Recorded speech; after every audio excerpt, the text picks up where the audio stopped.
So here comes your question. The emotion of fear is triggered by option 1, perceived injustice, option 2, real threat, option 3, potential threat or a probable threat. Nobody likes fear, but fear is something that's actually very important, and I'm going to explain why this dragon is really useful and important and may even be life-saving if it's your ally. Now, to understand this, I'm going to use one of my favorite examples. We're coming down from dragon to something more realistic that you're probably going to see in your real life. The fear is not something we need to be frightened of. We're learning how to tame this dragon of fear. We need to learn how to reflect on the instance that actually made us frightened. Later on, we should learn how to look back on it and ask these questions. These are some of the things that can help us as we work through this dragon of fear.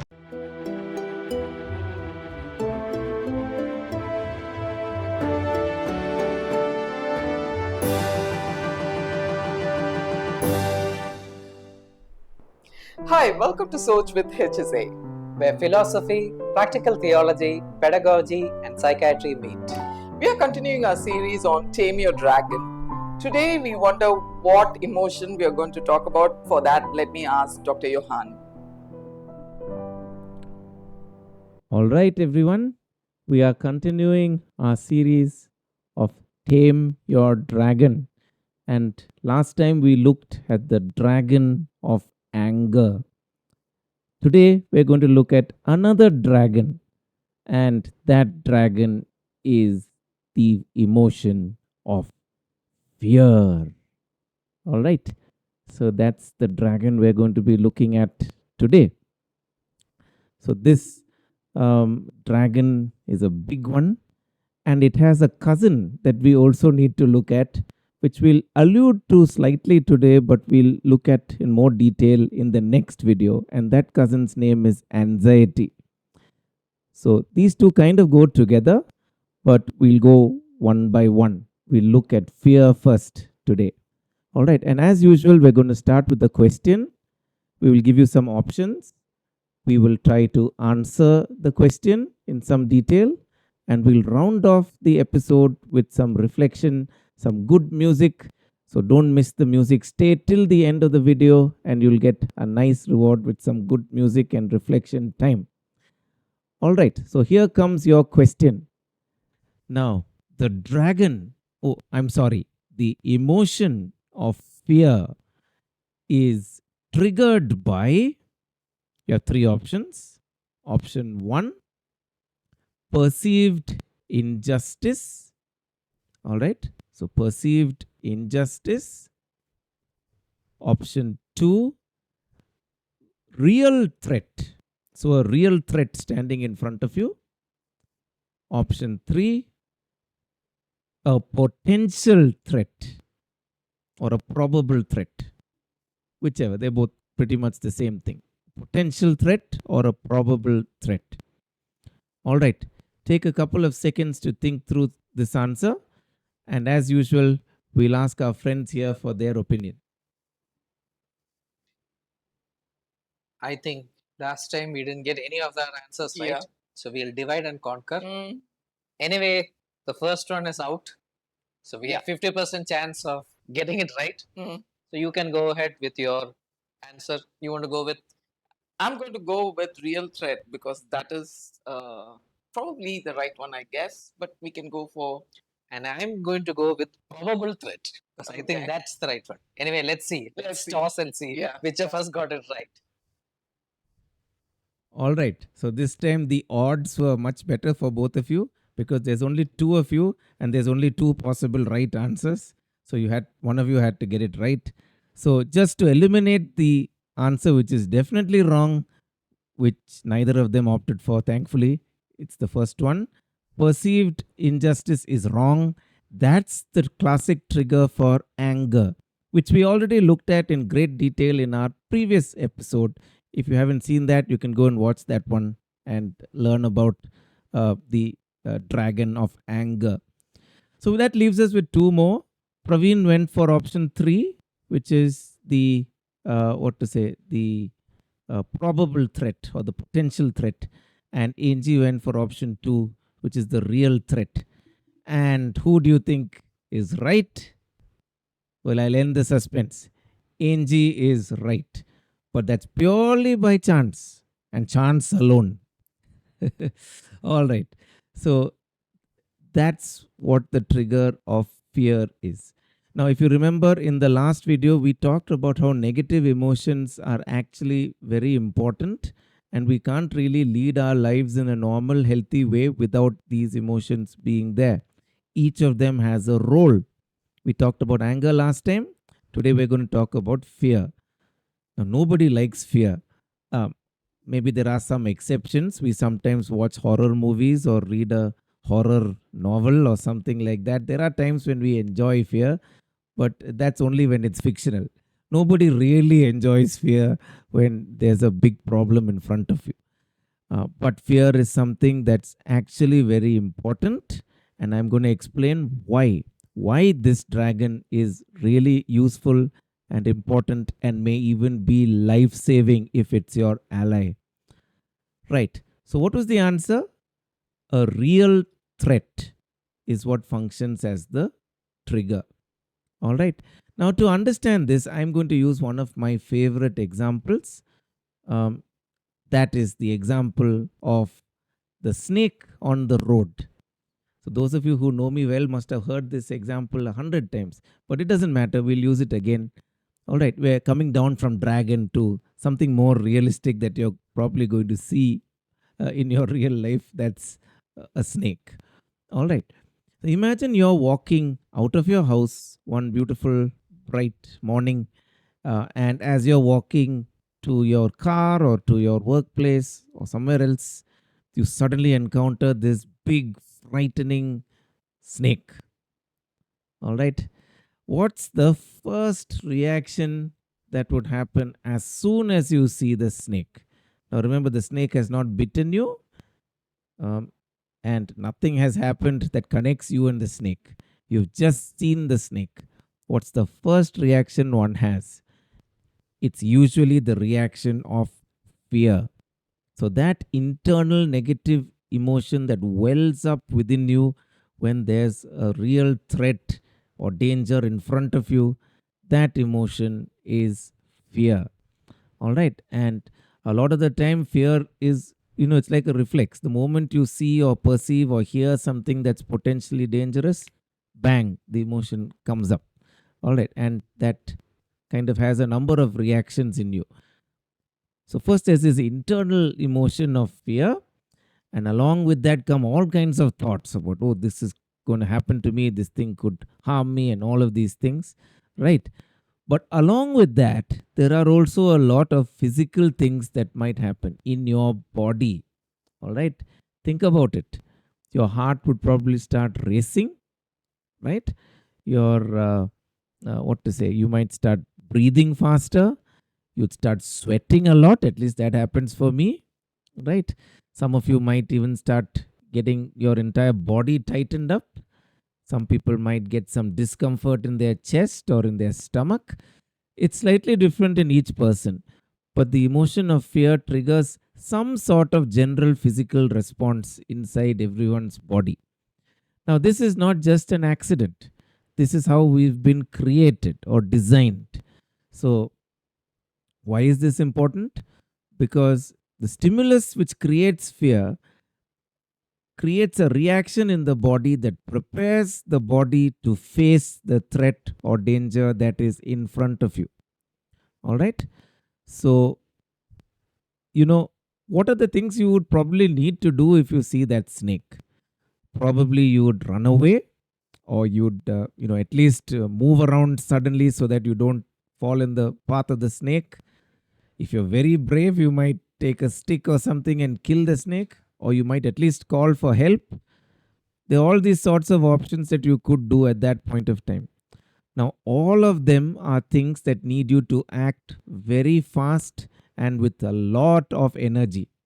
It's almost like an athletic performance, the kind of thing that you'll have to do suddenly from your state of normal, activity to this sudden surge of activity. Uh, it needs something that prepares your body for it, because it's like if you suddenly get out of bed in the morning and then you have to go and run a 100 meters race the next 5 minutes. it's difficult to do that because you need to prepare yourself for your body to be able to perform that way. It takes hours to prepare yourself, to eat, to get ready, to do warm ups, etc., before you actually perform well in your 100 meters race. Now, it's that same level of energy that is required to take action against this snake. If you don't do that, very likely the snake is going to harm you, maybe even kill you. All right. So, this is how important fear is. Fear prepares your body to take whatever appropriate response needs to be taken. And so, imagine if you didn't have fear, let's imagine that there was some nice fuzzy emotion there instead of fear. Let's say you felt happiness, or you felt that this thing was very cute and cuddly. What would you do? You'd probably go and pet the snake or pick it up or go and go close and look at it like you would when you see a kitten or a bunny. You can imagine that kind of reaction. Now, that's all very fine if it's a kitten or a bunny. But if you have that kind of fuzzy, wuzzy, happy reaction on seeing a snake, very likely that will be the last thing you see. So, you see, this so called negative emotion that nobody wants actually turns out to be life saving. So, it's a dragon you want on your side. All right. Now, most of the time, fear is very concrete because it's usually a direct, real, external, perceivable threat that you can do something about. Now, we're not going to be encountering a snake every day of our life, but there may be other things in our life which are actual threats. They may not be dangerous in the same way that the snake is, but they are still threats. And when we experience threats of that nature, fear is the emotion that actually is activated. Now, let's say, suppose, you're driving your car and you're at a junction and there's a speeding vehicle coming towards you. Now, that's far more likely than seeing a snake on a regular basis. It's the emotion of fear that actually prevents you from ramming that vehicle. It's what makes you press your brake and try and avoid that particular instance. So, you can think of hundreds of such examples in our day to day life. So, fear is not something we need to be frightened of. But just like anger, fear can go out of proportion sometimes, or you might be triggered for the wrong reason. So, remember that either your fear is disproportionate or you're triggered for the wrong reason.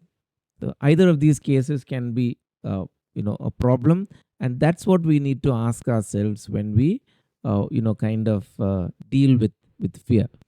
All right. Now, just imagine if we get the same reaction that we get when we see a snake, when we see, let's say, a common house lizard, a gecko. Just imagine. I'm sure many of you here might have had a similar reaction at some point, right? If you see a little house lizard and have the same kind of reaction as seeing a snake, obviously something is out of place. So that's an example of when fear might be overboard. Or another thing, let's say there's, what do we say? There's this big exam coming up the next day, which is a very, very big exam. And let's say if you fail this exam, it's something that that's going to end your career. All right. And it's well enough to be afraid of that thing. If let's say you're suddenly told about it and you hadn't studied and you hadn't even known about it, and somebody says, oh, there's this big exam tomorrow, and you think about that as a big threat, and oh my, that's something you should be frightened about. But later on you go and find out that it's a rumor, and then there isn't really that exam. So you see, that would be getting afraid for the wrong reason. That's an example of that. So either of these can be an example of fear being a nasty dragon. Either if it's a disproportionate fear or if it's a fear for something we need not have been afraid of in the first place. So those are some of the things we need to think about. And just like when we talked about anger, when we're learning how to tame this dragon of fear, we need to learn how to reflect on the instance that actually made us frightened. We may not be able to do that exactly at the time when we're afraid, but later on, we should learn how to look back on it and ask these questions. What was it that triggered us? Were we right to be triggered in that way? And thirdly, what to say? Was our reaction proportionate or not? All right. So these are some of the things that can help us as we work through this dragon of uh, of fear. There's a lot more that we could say, but that's just to get you thinking about this dragon of fear. All right, viewers. Hope you had an interesting discussion there. Just want to remind you that the applications are open for our June and July batches of Understanding the Psyche live course. So you can use the link in the description and register your seat for the June-July batch of Understanding the Psyche live course. We also have a special Understanding Child Development for teachers and parents. It contains two courses, the Psychosocial Development course as well as the Cognitive and Moral Development course. And again, in these courses, we deal with how to deal and manage fear in yourself, in others, in your children, especially for parents and teachers. So please check out this course to learn more about what we discussed as the topic today. And both of these courses are available for rupees 1000 inclusive of GST. So do check out that offer and package and avail these beautiful courses. All right. It's time for our reflection now. So take some time, look back on what we learnt in today's video, the dragon of fear, and how we can confront that dragon.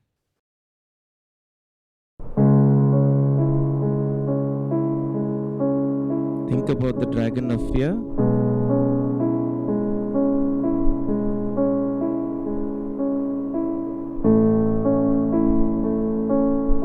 What actually triggers this dragon?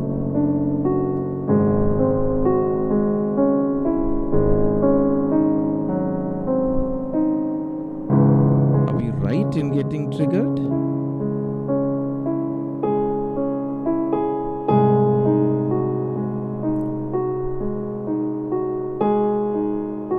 If we are right,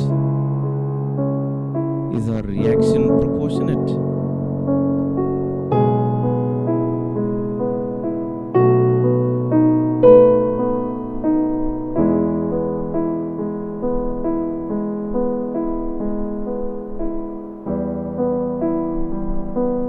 How do we reflect on it?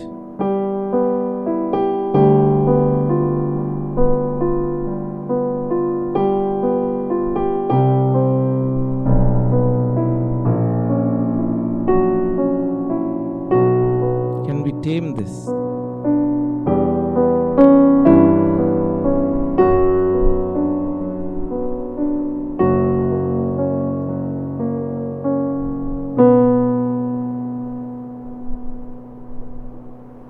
Okay, Dr. Praveen, we have been doing our series on Tame Your Dragon, and we saw a couple of emotions. And what to expect next? Is there another one? It's going to be about the emotion right now. You're anxious about the next video? Oh, yeah. Well, you're in So good, that is going to be good fortune, because then in the next video, we're going to look at the emotion of anxiety. Okay. So viewers, thanks again for joining us on Soch with hSA. Goodbye, viewers. Till we see you in our next video, it is hSA signing off. Till then, stay healthy, stay Soching.